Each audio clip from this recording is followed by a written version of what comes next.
Hello everyone and welcome to my channel. And if you're a true General Hospital fan, be sure to like this video and subscribe to the channel. Now, let's get started with today's video.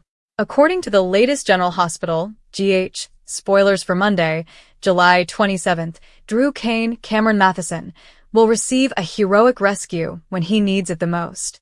Nina Reeves, Cynthia Watros, will also be furious about what she has done, while Valentine Cassadine, James Patrick Stewart, comes to an arrangement with Jack Brennan, Chris McKenna. For starters, Ava Jerome, Maura West, will strive for a candid conversation with Ethan Lovett, Nathan Dean, while Molly Lansing Davis, Kristen Vaganos, seeks to advance her profession with a slam-dunk Jen Sidwell, Carlo Rhoda situation. Britt Westbourne, Kelly Thibault, will admit on GH that she feared she'd never see Jason Morgan, Steve Burton again. Jason will want to go somewhere to chat, but Britt will catch him off guard when she whacks him in the face. Britt was already reported for being late to work, so if she took a break now, she would most likely lose the job she just earned back. Britt's solution could be to smack Jason and make him a patient. That may lead to Britt taking Jason to an exam room for a private talk. Brennan will ask Valentine what he expects in exchange for the black box. Valentine wants his assets unfrozen, but we'll see whether he has any additional requests as well. Regardless, Brennan will make the transaction and reclaim control of the black box, which contains the Drew dirt that Willow Caitlin McMullen, has been waiting for. At the Quartermaine residence, Gio Mazza, will opt to go for a swim at Brooklyn Quartermaine's Amanda Setton recommendation. As Gio approaches the boathouse, he will undoubtedly hear Nina screaming. Nina just rolled Drew into the water, but she's going to freak out about it in Monday's episode. Of course, Nina will pretend as if it was an accident when Gio appears and dives in for an emergency rescue. While Gio pulls Drew from the sea, crying Willow persuades Harrison Chase, Josh Swickard, to fool everyone at the PCPD. Willow will ask Chase to return to the police station and pretend he could not find her for the Sidwell case questioning. Whatever Chase says, Willow will be frantic to get the kids on the plane that Brennan promised to organize. Willow will eventually get the shocking news about Drew's lake fall, and she will realize she has yet another dilemma to deal with. Nina will eventually seek Brennan's assistance, and because he has agreed to help Valentine, he will be able to do so. According to General Hospital previews, Brennan will provide Drew's leverage as promised, but will it is enough to keep Drew silent following his terrible ordeal? The summer heat hung heavy over Port Charles that Monday morning, the kind of thick, humid air that made the lake behind the Quartermaine estate sparkle like liquid glass in the rising light. The river, normally a serene blue mirror reflecting the stately old mansion and its wide gardens, suddenly held mysteries. Secrets that had been thrown into its depths only days before, when Nina Reeves, frantic and cornered, unlocked Drew Cain's wheelchair wheels and rolled him into the lake's frigid embrace. Drew had not sunk quietly into the sea. Even in his compromised state, with a paralytic that had kept him mute for so long departing from his system, he had summoned the courage to speak. Those two words had shattered Nina's tenuous grip on control. "What's wrong, Nina? Got some awful news," he taunted, his voice a raspy whisper that cut deeper than a roar. She responded with action rather than words, shoving the chair so hard that it overturned and plunged him beneath the surface. The weekend had drawn on, long and excruciating, as the world of Port Charles went on as usual, oblivious that a man who had once been a decorated military hero and a difficult family man was battling for his life in the murky water near the boathouse. Now, on Monday, the implications were about to emerge. Brooklyn strolled around the familiar halls of the Quartermaine mansion with the restless energy of someone looking for a distraction. She discovered Gio near the kitchen, scrolling through his phone, and suggested a swim. The lake was right there, after all. The day was already getting warmer. A brief dip would help clear the mind.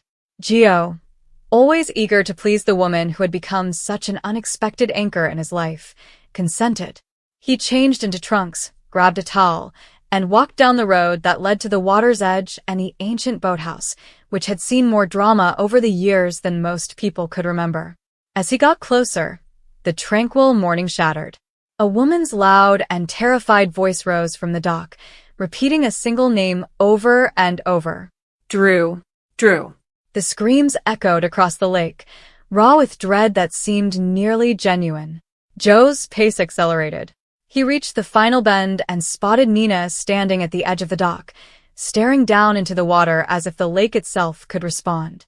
Her body shook. Her hands were locked into fists by her sides. And in the water, not far from the aged wood of the dock, something floated that shouldn't have. The wheelchair was partially submerged and angled at an awkward angle. Beyond it, a dark form fought weakly against the surface. Gio did not hesitate. He dropped the towel, kicked off his shoes, and dove. The water closed over him, colder than the air indicated. He kicked hard, his lungs burning, until he reached the spot where Drew's body floated just beneath the surface. The man remained still, or nearly so. Gio placed an arm across his chest, utilizing all of the muscle and training that had once made him a capable swimmer, and drew closer to the shore. The weight of the water, combined with the dead drag of Drew's limbs, made every stroke feel like it was traveling through concrete. When his boots finally landed on the soft mud of the bank, he dragged Drew up onto the grass, rolling him onto his side while water poured from his mouth in a weak, choking cough. Nina was already rushing down the bank, her previous screams replaced by a barrage of anxious justifications. There had been an accident. The chair had rolled. She had attempted to halt it. She'd been calling for aid. The words came out too quickly, too polished in their haste, and Gio, still collecting his breath and checking Drew's pulse, only half listened. Drew's chest lifted and fell with faint, uneven breaths. He was alive. Barely. However, they're alive. Another type of accident occurred far from the lake, behind the boundaries of General Hospital. Britt Westbourne had just recently returned to the position that she had battled so hard to reclaim. The previous week's late arrival lingered over her like a warning, a stain on the new beginning she was attempting to create. She had been strolling down the corridor near the nurse's station when she noticed him. Jason Morgan, back in Port Charles after his journey with Danny, appeared much the same as he always had, solid, guarded, and carrying the weight of too many secrets behind those steady eyes. Britt froze for a moment. She had not expected to see him this soon. Part of her had almost convinced herself that the years, distance, and convoluted past meant she'd never see him again. She was unable to stop herself from making the admission. She had feared she might never see him again. Jason's expression softened as he stared at her. He suggested they locate a quieter place to discuss, somewhere apart from the incessant movement of the hospital corridors. Britt's response did not match his expectations. Her hand came up quickly, and the sharp snap of her palm against his cheek echoed throughout the corridor. Employees nearby turned. Several gasps. The impact caused Jason's head to snap to the side, but he did not take a step back. Britt's eyes flashed with rage and something deeper, something resembling unresolved pain. Then, as if understanding the spectacle she had just made and the professional risk it entailed, she grabbed his arm and led him to an empty examination room. If she was going to engage in whatever discourse he desired, she would do so on her terms, and she would ensure that the hospital saw him as a patient rather than a disruption she had caused. Inside the little room, the door closed, and the silence between them grew. Britt's previous blow still seemed to linger in the space. Jason brushed his cheek once before dropping his hand. Whatever he had planned to say about the past, about Danny, about the weird new chapter he hoped to begin, would have to wait until the sting of that slap had subsided enough for either of them to talk without feeling burdened. Across town, in the World Security Bureau's offices, Jack Brennan sat behind his desk, studying the guy who had stepped in with an offer that was both tempting and dangerous. Valentine Cassadine appeared to be the polished survivor he had always been, having worked his way back from banishment and worse. The black box sat between them on the desk, the same device that had become the focal point of so much quiet battle in Port Charles. Brennan knew it contained the proof Willow Kane had been determined to keep hidden, the leverage that had kept Drew silent, the dirt that could still ruin him if it fell into the wrong hands. Brennan leaned back, slightly. What did Valentine anticipate in exchange for turning it over? The response came without hesitation. Valentine wanted his assets unfrozen. The money, homes, and pieces of his life that the authorities had hidden away. He could have had more requests piled beneath that major demand, little concessions that would give him breathing room in a city that still regarded him with distrust. Brennan listened, assessed the costs and benefits, and eventually reached an agreement. The black box exchanged hands. Brennan had reclaimed control of the dirt on Drew. And with it came the ability to give what Nina and Willow had been waiting for, confirmation that Drew could still be held in control despite everything that had occurred. The morning at Willow's congressional office was filled with a new kind of stress. Harrison Chase stood across from her, the badge on his waist a silent reminder of the boundary he was being asked to breach. Willow's face was pale, her eyes crimson from a weekend of barely controlled worry. She had already planned to go. Brennan had promised her and the children an aircraft, new identities, and a way escape if the walls were entirely closed. Chase's appearance the previous Friday had almost ruined everything. Now she looked at him and requested something way above professional courtesy. Could he return to the station and simply tell them he couldn't find her? The Sidwell case can wait. Everything could wait if it meant she and the kids could board the plane before the net tightened any further. Chase's silence stretched. The request sat between them like a live wire. Willow's desperation was obvious, regardless of his response. She needed time. She needed the children. She needed the exit Brennan had provided. Then the call came in, news from the Quartermain estate, that Drew had gone into the lake and had been dragged out barely breathing. Willow's face lost its color.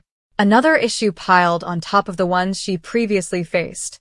The plane, the new identities, and the well-planned preparations all seemed to pale in comparison to the realization that the man who still held bits of her children's lives had nearly drowned. Nina rushed for her phone when Gio confirmed Drew was breathing and that help was on its way. The call to Brennan came across as strained and urgent. She needed him. She needed any assistance he could still offer. And because the agreement with Valentine had already been reached and the black box was once again in Brennan's control, he could offer more than empty guarantees. The leverage against Drew was restored. It was unclear whether it would be enough to keep the man quiet after the incident at the lake. Drew has already demonstrated that silence might be brief. The paralytic had worn off. The mocking words on the dock demonstrated that the guy inside the injured body could still strike when the situation was right. Back at the lake, paramedics arrived. Drew was carried onto a stretcher, an oxygen mask covering his face, and the modest rise and fall of his chest was the only indication that the water had not claimed him altogether. Gio stood nearby, water still pouring off his hair and clothes, and answered inquiries in brief, steady phrases. Nina hovered on the brink of the action, her previous yells replaced by a tight, cautious quiet. The accident tale would have to stand. The truth of the shove, the deliberate unlocking of the wheels, and the moment of sheer instinct when she determined the lake was the cleaner answer would have to remain hidden for as long as possible. Britt and Jason stood behind the closed door of General Hospital's exam room, the slap between them still fresh. Outside, the hospital maintained its never-ending beat of monitors, footfall, and quiet whispers. Other storylines moved forward somewhere in the building, Ava Jerome pressuring Ethan Lovett for honesty about whatever agenda he was carrying, Molly Lansing Davis engaging with Dante Falconeri about the Sidwell case, and the professional enthusiasm that comes with the opportunity to bring down a dangerous man. The city did not stop for a near drowning, a severe slap, or a carefully arranged exchange of secrets. The threads, however, remained attached. Brennan now has the black box in his hands. The man emerged from the lake, straining for every breath. The woman who had put him there was already planning the next maneuver that would keep her family together. The detective requested that we look the other way. The doctor, who had just told an old acquaintance that not every reunion is easy. Port Charles had always been a location where one desperate deed triggered a chain reaction that no one could entirely control. Monday's developments only confirmed the pattern once more. For the time being, Drew had been restored by the water. What he did with his second opportunity, and what those around him did to keep him in check, would shape the days that came after. By the time the ambulance pulled away, the lake's surface had returned to its deceptive calm from the morning. But nothing beneath it, or in the lives it had affected, would settle as readily. The afternoon sun hung low over the Quartermain estate, shooting long golden beams across the quiet waters of the private lake. The air carried the faint aroma of cut grass and distant charcoal from a weekend cookout that had long passed. Brooklyn Quartermain sat against the kitchen counter, holding a half-finished glass of iced tea and watching Giovanni Palmieri pace near the open French doors. "You've been cooped up for too long," she observed, her tone light but forceful. "Go swimming. The water is wonderful." Gio hesitated before offering a modest smile. The proposal felt more like permission than an edict. He nodded, grabbed a towel from the back of a chair, and walked outside. The approach to the boathouse wound through tall bushes and the smooth slope of the lawn. He approached at a leisurely pace, the towel thrown over one shoulder, already anticipating the cool sensation of the lake against his skin. He was still 50 yards from the dock when the first scream broke through the silence.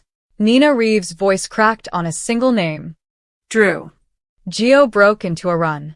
Nina stood paralyzed on the dock, one palm pressed to her mouth and the other dangling uselessly at her side. The wheelchair lay on its side along the water's edge, with one wheel spinning slowly. The lake's surface swirled as something or someone went under. Gio did not ask any questions. He dropped the towel, kicked off his shoes, and dove. The water closed around him in a rush of cold. Visibility was adequate in the late afternoon light. He noticed the black shape of the wheelchair first, followed by the figure that was still half tangled in it. Drew Kane's body was limp, his head bent back, and one arm floated freely. Gio reached him with 3 powerful strokes, hooking an arm across Drew's chest and kicking hard for the surface. They broke through together. Gio gasped once, then rolled onto his back, keeping Drew's face above water as he drove toward the dock with scissor kicks. Nina was already on her knees at the edge, reaching down, her face smudged with tears and mascara. "Please help me get him up," Gio yelled. They helped Drew onto the wooden boards. Water flowed from his garments and hair. His eyes were closed. He remained still for a terrible second. A hard cough erupted from his throat, followed by another, and water flowed from the corner of his mouth. His chest heaved. He was breathing. Nina dropped on her heels, her hands covering her face. "It was an accident," she said, sobbing. "The chair. He was too close. I tried to stop it." Gio gazed at her before returning his attention to Drew, who was still coughing faintly. He did not argue. There was no time. He moved Drew onto his side in the recovery posture while keeping a steady touch on his shoulder. "Call an ambulance," he instructed. "Now." Nina reached for her phone with trembling fingers. Valentine Cassadine sat with perfect posture in the sterile stillness of Jack Brennan's office at the WSB. One ankle was crossed over the opposing knee. The black box sat on the desk between them, a quiet accusation. Brennan stood behind his chair, arms folded, scrutinizing the guy who had previously been an enemy but was now, seemingly, a temporary ally. "You're offering this back," Brennan remarked. "What is the price?" Valentine smiled thinly and politely. "My assets are unfrozen. All of them. The freeze has been annoying, but I have a promise that the WSB will not take further action against me for the original purchasing of the box." A clean slate on that particular matter. Brennan's jaw hardened. He expected the first demand. The second was predictable. He made a quick calculation. The contents of the box were worth more than the political capital gained from keeping Valentine under strain. Willow Kane needed the leverage. Nina needed it more. And Drew Kane, who was reportedly floating somewhere on Quartermain land, was becoming a liability that could no longer be managed only via silence. "Done," Brennan replied. "You receive your money. You receive the guarantee." "I got the box, and I got it now," Valentine said, tilting his head. He slipped the box across the desk. Brennan opened a secure drawer, placed it inside, and locked it with a key that would never leave his possession. The transaction was completed in under 3 minutes.